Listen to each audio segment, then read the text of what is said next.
प्रियव्रतस्य प्रियपुत्रबोधादाग्नीन्द्रराजादुदितो हि नाभि त्वां दृष्टवानिष्टदमिष्टिमध्ये तवैव तुष्ट्यै कृतयज्ञकर्म।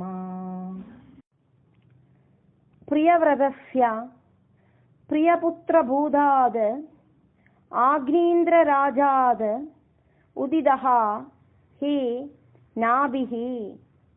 प्रियव्रतस्य प्रियपुत्रबोधादाग्नीन्द्रराजादुदितो हि नाभि त्वां दृष्टवान् इष्टदम् इष्टिमध्ये तव एव तुष्ट्यै कृतयज्ञकर्म। त्वां दृष्टवानिष्टदमिष्टिमध्ये तवैव तुष्ट्यै कृतयज्ञकर्म। अभीष्टुतस्तत्र मुनीश्वरैस्त्वं राज्ञा स्वतुल्यं सुधमर्त्यमान स्वयं जनिष्येऽहमिति ब्रुवाण स्थिरो ददा बर्हिषि विश्वमूर्ते। अभिष्टुतः तत्र मुनीश्वरैः त्वं राज्ञः स्वतुल्यं सुदम् अर्त्यमानः। अभीष्टुतस्तत्र मुनीश्वरैस्त्वं राज्ञः स्वतुल्यं सुदमर्त्यमान स्वयं जनिष्ये अहम् इति ब्रुवाणः तिरोददाः बर्हिषि विश्वमूर्ते। नाभिप्रियायामदमेरुदेव्यां त्वमंशधो भूरिषभाभिधान अलोकसामान्यगुणप्रभाव प्रभाविदाशेषजनप्रमोद। नाभिप्रियायाम् अद मेरुदेव्यां त्वम् अंशतः अभूः ऋषभाभिधानः। नाभिप्रियायामदमेरुदेव्यां त्वमंशतो भूरिषभाभिधान अलोकसामान्यगुणप्रभाव प्रभाविदाशेषजनप्रमोदः।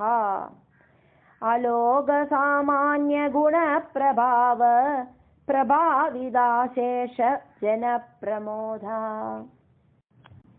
त्वयि त्रिलोकीभृतिराज्यभारं निधाय नाभि सह मेरुदेव्या तपोवनं प्राप्य भवन्निषेवी गदः किलानन्दपदं पदं ते।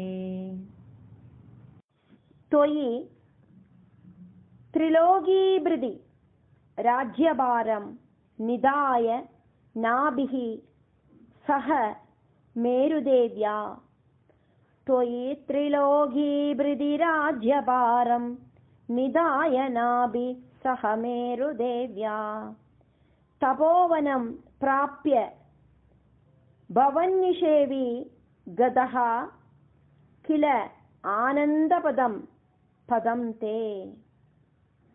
इन्द्रस्त्वदुत्कर्षकृदादमर्षाद्वर्ष नास्मिन्न जनाभवर्षे यदा तदा त्वं निजयोगशक्त्या स्ववर्षमेन व्यददा सुवर्षम्। इन्द्रः त्वद् उत्कर्षकृदाद् अमर्षाद् ववर्ष न अस्मिन् अजनाभवर्षे। इन्द्रस्त्वदुत्कर्षकृदादमर्षाद्वर्ष नास्मिन्न जनाभवर्षे यदा तदा त्वं निजयोगशक्त्या सुवर्षम् एनद् व्यददाः सुवर्षम्। यदा तदा त्वं निजयोगशक्त्या स्ववर्षमेनत्यतदा सुवर्षम् जितेन्द्रदत्तां कमनीं जयन्तीमदोद्वहन्नात्मरदाशयोऽपि अजीजनस्तत्र सदं तनूजान् येषां क्षिदीशो भरदोऽग्रजन्मा जितेन्द्रदत्तां कमनीं जयन्तीम् अद उद्वहन् आत्मरदाशयः अपि जितेन्द्रदत्तां कमनीं जयन्तीमदोद्वहन्नात्मरदाशयोऽपि अजीजनः तत्र शतं तनूजान् येषां क्षिदीशः भरदः अग्रजन्मा अजीजनस्तत्र शतं तनूजान् येषां क्षिदीशो भरदोऽग्रजन्मा नवाभवन् योगिवरा नवान्ये स्वपालयन् भारतवर्षगण्डान् सैगात्वशीदिस्तव शेषपुत्रास्तवो बलाद् भूसुरभूयमीयो नव अभवन् योगिवराः नव अन्ये तु अपालयन् भारतवर्षगण्डान् नवाभवन् योगिवरा नवान्ये त्वपालयन् भारतवर्षगण्डान् सैका तु अशीतिः तव शेषपुत्राः तपोबलाद् भूसुरभूयम् ईयुः सैगात्वशीदिस्तव शेषपुत्रास्तपोबलात् भूसुरभूयमीयुः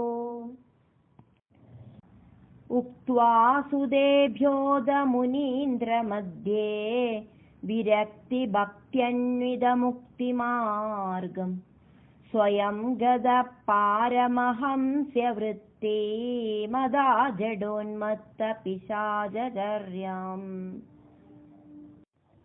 उक्त्वा सुदेभ्यः अदमुनीन्द्रमध्ये विरक्ति भक्ति अन्वितमुक्तिमार्गं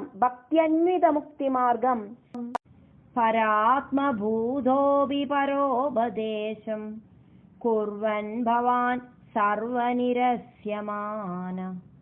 विकारहीनो विचचार कृष्णां महीमहीनात्मरसाभिलीना परात्मभूतः अपि परोपदेशं कुर्वन् भवान् सर्वनिरस्यमानः परात्मभूतोऽपि परोपदेशं कुर्वन् भवान् सर्वनिरस्यमान विकारहीनः विजजार कृष्णां महीम् अहीनात्मरसाभिलीनः विकारहीनो विजजार कृष्णां महीमहीनात्मरसाभिलीना शयुव्रतं गोमृगकागचर्यां चिरं चरन्नाप्यपरं स्वरूपं दवाहृदाङ्गकुडगाजले त्वं तापान् ममापाकुरुवादनाद शयुव्रतं गो मृगकाकचर्यां चिरं चरन् आप्य परं स्वरूपं शयुव्रतं गो मृगकाकचर्यां चिरं चरन्नाप्य परं स्वरूपम् दवाहृदाङ्गः कुडगाजले त्वं तापान् मम अपाकुरुवातनाद दवाहृदाङ्गकुडगाजले त्वं तापान् मम पाकुरुवादनाद